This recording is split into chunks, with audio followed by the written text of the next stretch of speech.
Hello guys, and welcome to another video by the Ameritrasher. Today we're going to be going through a expansion for my favourite game of the game du jour, which is Kingdom Death Monster.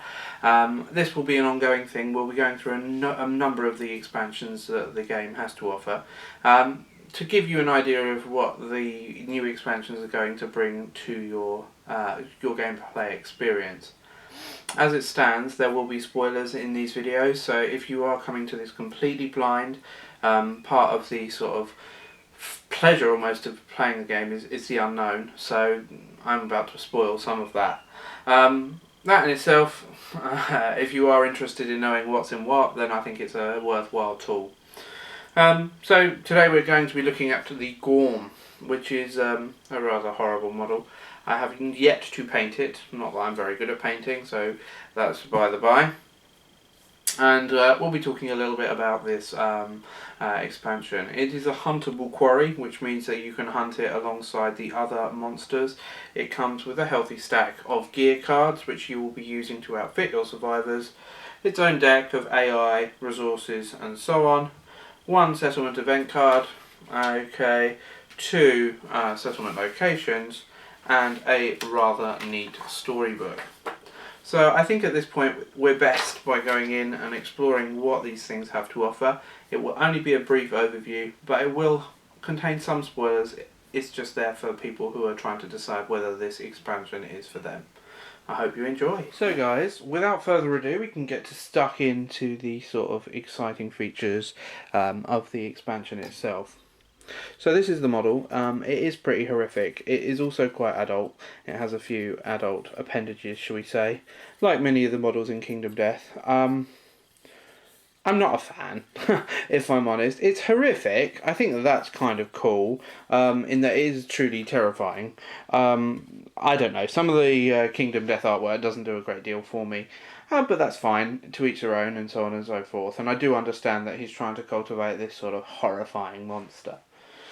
This is going to replace the White Lion essentially in your hunts, okay, which means that it's going to be relatively easy to take down. You bring it in by going through the Gorm booklet.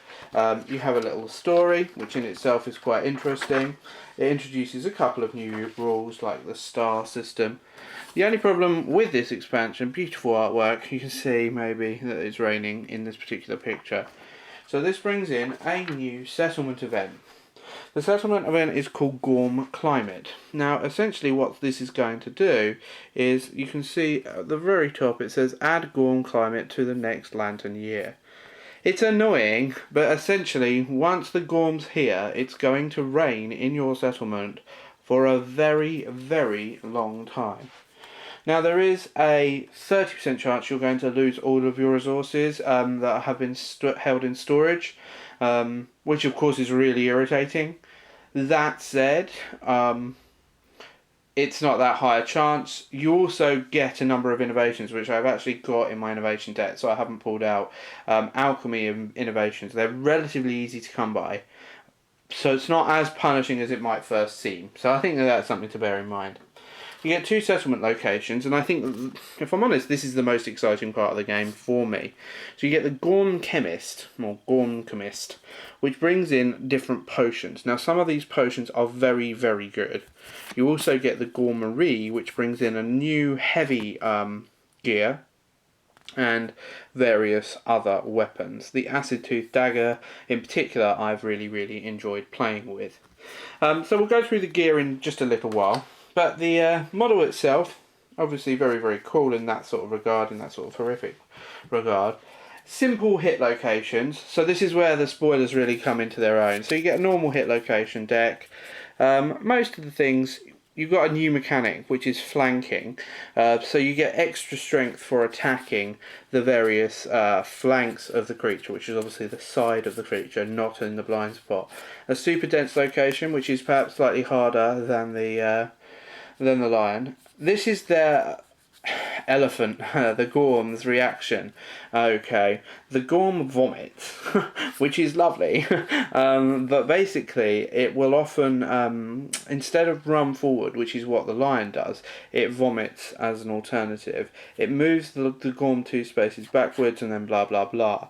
So that means if you are attacking in the blind spot, then you are going to potentially be suffering knockback quite heavily in the fights, so that can be quite bad.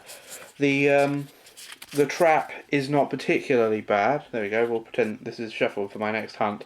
They move forward. They suffer damage to the head location, which I suppose can be quite bad, but you can protect against that. And then they suffer brain damage. It's damaging, I suppose. It's not that bad. So that's the hit locations. In terms of the AI, if we can just get to that. So again, it's not a particularly exciting character. It just does basic sort of stuff. It's more about the vomiting mechanic.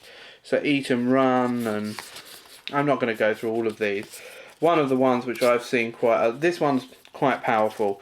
So posturing piss. So it asserts dominance, blah blah blah. What's crucial here is if the Gorm is defeated whilst this card is in play, the settlement gains the ammonia innovation. So in the very first fight, you'll get a second Nigredo innovation, which is one of the potions, and then you'll also get this this ammonia. So you'll be getting 2 free innovations before you even begin. This is another one which is kind of cool. So this is where you get to your level 3 things. You start to have more story events. It's a very common thing in the expansions, I suppose. So that's exciting. I'd say it gets very, very interesting. You can see that in the Gorm's Den, Surge costs an extra survival. That's for the level 2. The level 3 one requires extra survival for dashing, which is very, very important as well. So you're going to need a lot. My personal favourite, and it's happened a number of times, Rear Up, one of the duration ones, is nice. It sort of raises its legs onto 2 legs, and then if you can hit it, then that will be bad. Then it's good. If it falls down, it's bad. Thunderfoot stomps everywhere. But let's just try and find my favourite. Flatten. I think this is it. Random survivor in blind spot, move and attack, 5 speed, 2 accuracy, 2 damage, and then the Gorm is knocked down. I do like it. It does feel like an elephant. It sits on you, goes. The angle allure comes into play quite often as well. So it's got nice mechanics to it. Okay, I mean, another thing which I think is kind of cool to a degree. Well, some of the hit locations have sort of a little bit of flavour text on them, but actually I can't find any all that exciting. These are the events. I'm not going to spoil them. They're not as good, in my opinion, as the Lion events. Okay, the Lion gives quite a lot of courage and understanding. Hunting an early lion is actually a very good way of levelling your characters up in more ways than one. I don't think that the Gorm does that to quite a degree, so that's something to think about. But then we get to the gear, and the gear is lovely. I really do like it. The Gorm suit has a number of elements to it. The regeneration suit, you can heal permanent injuries, which is lovely. The weapons, you get your Zamboto, which is not fragile. Okay, slow and deadly. Doesn't synergize well with some of the others. The Dung Beetle Knight synergizes well with the White Lion and stuff like that, so that's quite interesting. An early shield here you can block, and it's actually one which is not, well, it's still pretty terrible, but it's got 3 speed, so not as terrible as some. The Pulse Lantern, some people have been saying this is really OP. I'm inclined to agree. Once per showdown you get a knockdown, which is very, very nice. This is lovely. The Greater Gax, okay, deadly, reach 2. So I mean, it's hitting on a 6+, it's got reach, it's got 4 strength. It's not hard to actually build. My personal favourite, the Acid Tooth, because it's paired so you can hit 2, so that's 4 dice. Okay, they hit on a 7, they're pretty weak. On a perfect hit, the wound automatically succeeds. If you're rolling 4 dice, there's actually a decent chance you're going to roll a 10 there, so it's like an automatic win, or wound. Some of these potions are really cool. Healing potion, if you suffer any permanent injuries, remove one of them. That's very nice. Life elixir, don't die. Okay, that one's very high level one. Power potion, gain +1 strength for every green jobber you have. The Gorm mail brings in this new ability, guard. If you are standing and have a shield in your gear grid, spend 1 survival to move 3 spaces directly away from the monster and block 1 for free. Really, really powerful. Really nice. Okay, so that's quite cool. Yeah, this is amazing as well. The black sword. I mean, it's actually craftable once you've leveled up your innovations, your alchemy. But you get 10 strength, and if you are a sword master, you get +20, so 30 strength. So some interesting stuff. Another super duper mega powerful one is the wisdom potion. So play the showdown with the top hit location deck, top card of the hit location deck revealed. So I love this expansion. I'm not a fan hugely of the model, but in terms of the depth it offers to the avid gamer, I think it's huge. It would be my recommendation for the first and arguably the best expansion to get for Kingdom Death.